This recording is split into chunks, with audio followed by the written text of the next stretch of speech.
therapy, focusing on its mental health advantages and how it can address culture, gender, diversity, and social justice issues. Hello, Ariane. Hello, hello. Is art therapy a treatment you would consider?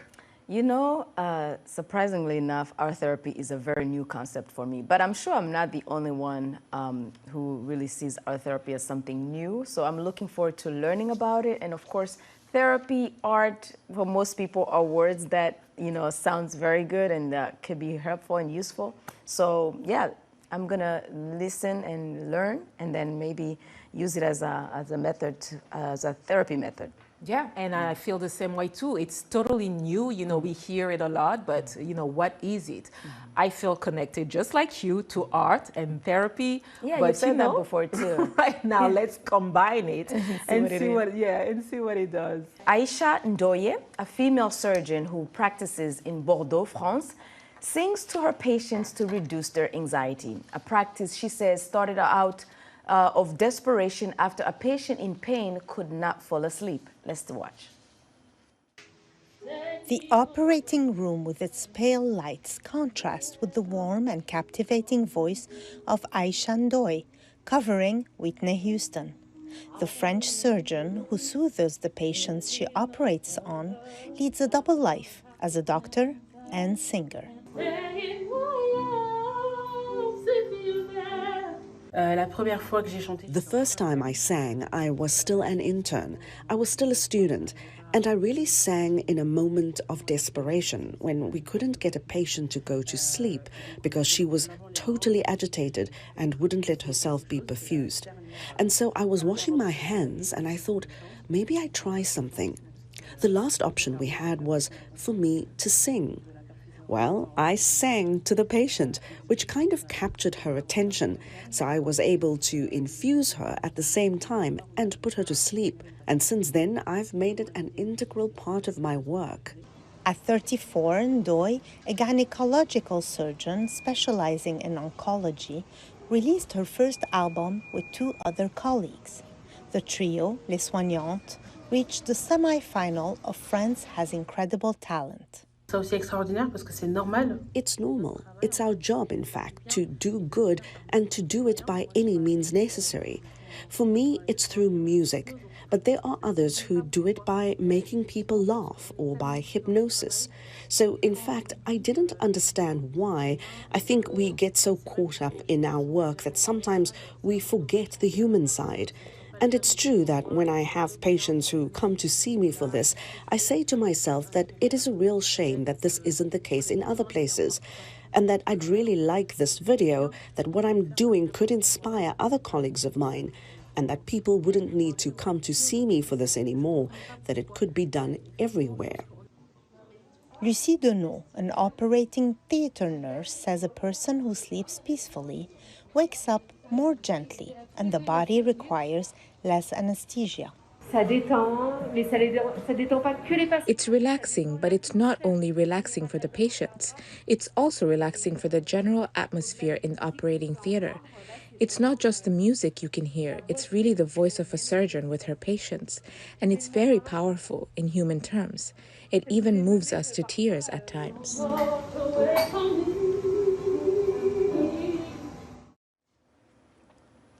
And I can see why it's working. I mean, you go into surgery thinking you might not even wake up. And so, you know, the stress level, it's so hard to put, you know, someone to sleep. And which remind me, the only time I use alcohol to, you know, like relax my nerves because I was so scared of airplane, it didn't work. I was so awake. Wow. And then once the plane landed, of course, at my destination, I totally passed out. You needed a little singing. Right, exactly. So today we are also pleased to welcome Dr. Martina Efodzi, a certified art therapist. She will shed light on her discipline and how it contributes to mental health. Hello and welcome. Thank you for having me. Yeah. So I wanted to touch on that. You know, can you just explain art therapy? We understand both words, but in your profession, how do you combine them and how is it different from traditional therapy? Well, I would describe art therapy in this way, that it uses the creative process, so the process of drawing, painting, sculpting, within the context of a therapeutic relationship with a trained mental health clinician, to help people work through things that they can't find words for. So, you know, if you go through life and maybe you've experienced some difficulties, traumas, and, you know, even if there's something that happens immediately and people say, what's wrong? And people kind of freeze up, I don't know. Art helps fill in the gaps for those things. And so what research has found is that when you are making art, as you were talking about some of the challenges or difficulties that you're experiencing in life, that it actually helps you find a resolution sooner as opposed to later. And so art fills in the gaps. It allows us to make connections. The more we are moving our hands as we're talking, we're accessing bilateral stimulation in the same way that when people are stressed out and they pace back and forth and they're able to kind of think through problems more efficiently. When we're using our hands, right, left, and we're talking about things, we're also able to find a resolution as well. And so, just real quick, so when you say people can express, you know, what happened, that means that they have some type of blockage, and I'm sure like the therapy like helps them release something that's, Absolutely. It's telling without talking. Right. So it sounds to me like it's more of the motion and the action of creating art and being part of art that really relaxes you and gives you that peace that you need. Well, art making in general is inherently therapeutic. So anytime you're engaging in art making, and that can be something as simple as putting together a beautiful, you know, tablescape, cooking, you know, garnishing your meal, that is art as well. That's a form of art. And so it's inherently therapeutic. And so anytime we are doing that. You know why I'm laughing? I'm laughing because some people think washing dishes is therapeutic. It can so be. could It that can be? be. Yes, it can. Get some nice bubbles going, get some lavender, you know, dish soap, and it can be a therapeutic experience, which what makes it art therapy is when you involved a trained clinician, mental health clinician, master's level art therapist in the space with you to guide you through the process. Gotcha. So how do we determine the patients that are more appropriate for our therapy, different from a regular therapy? Well, there are formal assessments that might help determine if art therapy is the best modality to work with as opposed to talk therapy, but art therapy is beneficial across the spectrum. So I've worked with clients who are children, I've worked with adults, I've worked with people from all different abilities, disabilities, high functioning people who have everyday jobs, you know, so there is no restriction in terms of who it can benefit. But there are formal assessments and there are informal assessments, which are my preference to determine whether or not art therapy might help people process things that, you know, that they've had a harder time getting to a resolution around, as opposed to when they're in talk therapy. You look like you could be an artist yourself. Were you an artist before? And you are an artist. You made some art. Yes, absolutely. Is that what you have on something you've made? Oh, so these beads, I always wear them whenever I do art therapy or whenever I'm representing the field. I made these when I was interning at Children's National Medical Center. And while I was there was a program for young people who were going through different medical treatments, and these are the caregiver beads. And so each bead symbolizes different aspects of caregiving, but then the young people were making their own collection of beads to symbolize some of the treatments that they had gone through. So for every blood draw, there was a bead for that. Oh, wow. For every you know, time they had to get an MRI, there was a different bead for that. And so in the event that they were able to heal from whatever was going on with them or what they were being treated for, you had a collection that they could see and show their friends, show their family, this is everything I went through to, you know, get to this point of health and well-being. And unfortunately, there are times when children pass. Working at Children's National Center, that was definitely something that occurred. And so in the event the child passed, their family members had a documented, you know, piece of art or artifact that demonstrate all that their child went through in an effort to what they overcome at some point with the different hurdles that they went through. So what are the unique benefits of art therapy? There are many benefits. Elevating your mood is one. So anytime we're making art, we're engaged in the creative process, we get a little boost. We get a boost of dopamine, which definitely allows us to feel better. So there are, for people who do mandalas, which are circles. Circles are found in pretty much every culture around the world. We stand in circles for healing. We sing in circles. We hold hands in circles. And so drawing art within inside a circular shape actually has been, research has suggested that it lowers your blood pressure.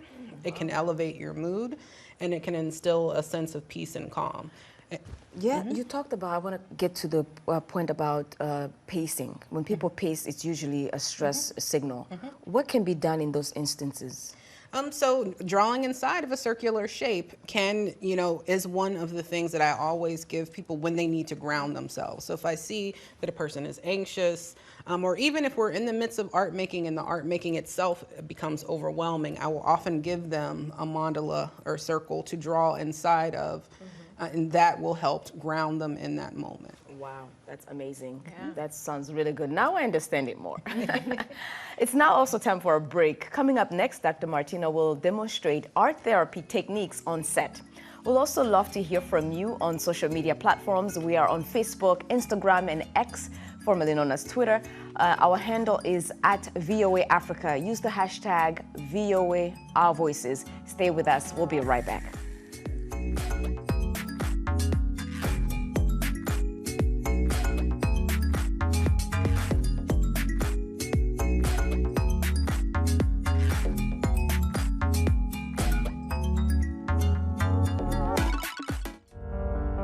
In times of change, when the world seems uncertain and what we hear doesn't reflect what we see, we seek the truth. When we are told only part of the story, we lose trust. In moments of crisis, our dreams, hopes, and wishes for a better tomorrow depends on a free press. At Voice of America, we bring you the stories that people take risks to see. We connect the world and unite it with truth. At Voice of America, we show you the whole picture.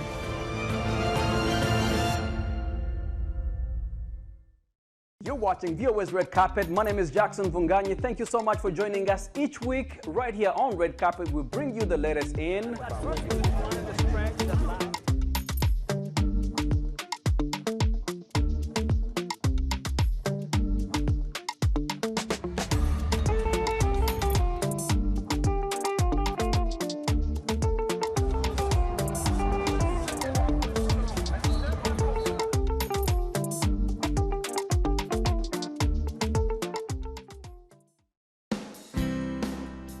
health, wellness, sport, beauty, medical breakthroughs. Healthy Living cares about your well-being. What are the main health concerns in Africa and around the world? Find out the latest on coronavirus. Connect with our experts and ask them questions. How long does the virus stay? Join me, Linor Moudou, in Washington, every week on Healthy Living, right here on VOA.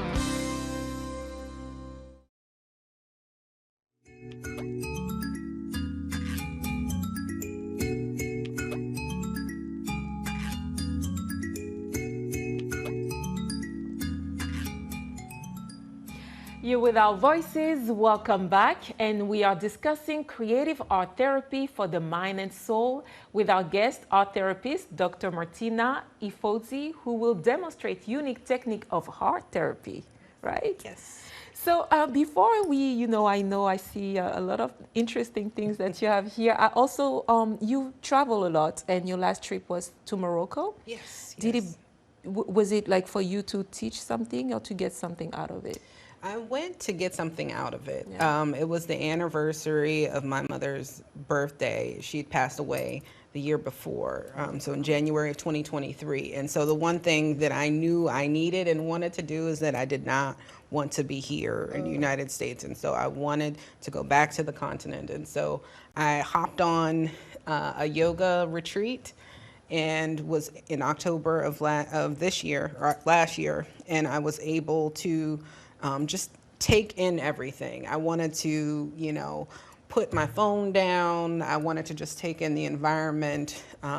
Everything was just beautiful and picturesque. And so that was my primary goal, was to just unplug and listen for inspiration and listen for guidance. Yeah, when you go to different places from the United States, what are some of the things you notice that could be part of your practice in terms of what people do over there as art therapy to, you know, to just elevate their mood, their, you know, their consciousness and things like that? What do they do that might be called, you know, part of art therapy? I wouldn't necessarily say that it's art therapy because, again, art therapy involves being, you know, co-creating a therapeutic relationship with a mental health clinician. But there were definitely artists that I had the opportunity to connect with who were using art for therapeutic purposes. So the dyeing of the fabric, just watching the different color spectrums that were there, that they were working with, that in and of itself is a meditative process and is definitely healing and relaxing. I had the opportunity to meet with an artist who uses a lot of found objects. So sometimes we think about objects or art materials that are only purchased in the store, but art is accessible everywhere. Every country, you know, on the globe has some form of art making. Every culture that there is has some form of art making, and engaging in that with the purpose and intention to relax, to de-stress, you will naturally benefit from that. And that's why I asked that question, because I mean, this might sound like a Western concept, but in our everyday rural areas, there are ways that people can actually practice art therapy without using any sophisticated methods or tools. So I'm glad to hear that, you know, you're able to see that there are actual. So you want to show us some of the tools that you use when you're doing the therapy with clients? So this is an example of a project that I did this week with a church in Baltimore. And it is a passion pouch. A passion pouch. A passion pouch. It's really pretty. Yeah. There's a church in Baltimore that was working on building an art camp during the summer, and they brought a lot of youth volunteers in. And so I was able to connect with the young people who were serving as young leaders in this art camp. And so one of the things I wanted them to walk away with is being connected to their why. So beyond, you know, the pay that they were getting for being in a part of this camp, what was their reason for deciding to work with young people in the summer, and specifically in using the arts? And so this entire piece is a reflection of their why, you know. And so on the outside is an inspirational quote or scripture that inspired them. The inside is a picture of their best self. And I brought in a Polaroid camera, old school Polaroid camera, for them to use, which they got a kick out of, because they were like, where do you, how does this work? Exactly. And so, you know, they were able to take a picture of their best self and decorate it, a tiny vision board. And then also the last part was, the last panel is a haiku that reminds them of their mission. Why were you put on earth? What are you here for? What do you hope to achieve? Wow. And then the last part is a letter to their discouraged self. A letter to their discouraged self. To their discouraged self. So in the future, 5 years in the future, they find their little pouch in a drawer somewhere. They can open it up and speak to themselves. And so it's written in, you know, in second person, you know, where they're talking to themselves like, hey, everything may be difficult, you know, things may be rough, but don't, you know, forget you have a passion, you have a purpose, you were put here for a reason. Cheers them up. Yes, exactly. And so that is one thing. And then they also got to play with some beads and include little messages using alphabet letters and charms. Wow. So what about the colors? I see beautiful colors here. So this is, these are chalk pastel, and actually I'd like for us to do a short demonstration. All right. This is one of the activities that I do whenever I'm out and I'm trying to help people understand what is art therapy. So if you could select a color you're choosing, Matches your outfit. Let me go soft. Matches your outfit too. It's a chalk. Okay. It's chalk pastel. Yes. So I need this as well. Well, no, you don't. Not necessarily. But using the black sheet of paper. So this is just black paper. Okay. And you have your chalk pastel. Okay. So using that, I'd like you to draw an object that's broken. Oh. There's no right or wrong. There's no good or bad. You cannot mess this up. What is draw an object that is broken? Okay, I think I'm drawing a cup, a glass that's broken because I really don't like seeing that. You don't like broken glass, okay. Yeah. And I draw the earth because I think society is broken. Society is broken. Is that an object? Is it a globe or? It's an object in my mind. A globe, right. So now it's a globe. Yeah, like, I guess I didn't know how to draw a piece. Yeah. That's okay, there's no right or broken. wrong. I guess it's cracked. It's a cracked glass. Okay. Okay, so my globe is broken Your globe is broken, okay. All right, and so using the same material, you can show folks at home so they can see your broken object. My cracked glass. Okay, so we have That's pretty. a cracked glass. And a globe, okay. And so it's pretty small, but I'll finish it up. A cracked globe, okay. I'm going deep. Okay. Yes.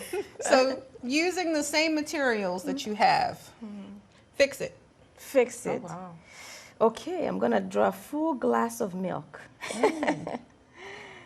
A delicious glass of milk, full, ready to be drunk. Full glass of And milk. I'm gonna fix it in the shape of a heart because love is what we need to fix this earth. Okay, so let's see your finished piece.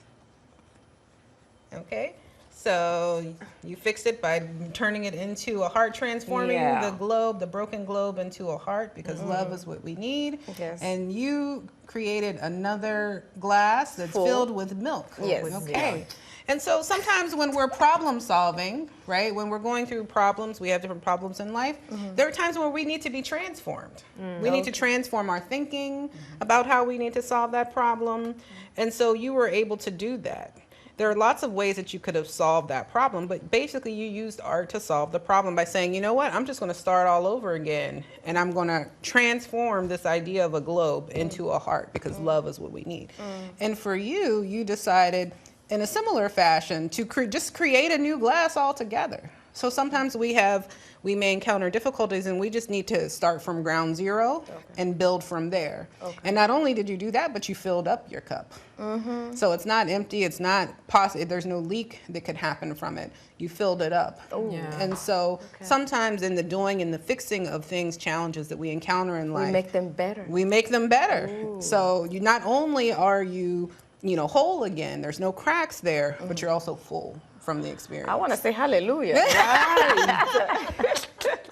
It's really good to think through these things, but I think you're right. When you write, you have the power to create and to really be. That's why I think it's really important to do it with a therapist to explain to you and to walk you through those emotions, to walk you through those thought process that are very complex. I like the fixing part. We want to fix things, but we rarely see ourselves fixing them. But in this exercise is, hey, this thing is broken.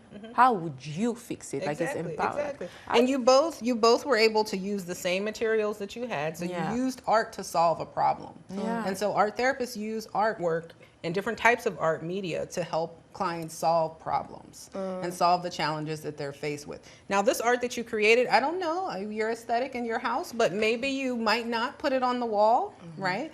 Some people might put it on the wall, so I don't want to make that suggestion, but it's not necessarily art that's hung on a wall. Do you think it can work for social justice? Oh, absolutely. So there has never been a social justice movement practice, healing arts. And so in my private practice, adults are all that I see. And so sometimes when they come in, I can see the tension in their faces. I can see, you know, the concern. They don't have to use words. And so I can sense that, and I'll say, what do your hands have to say about what's happening in your life?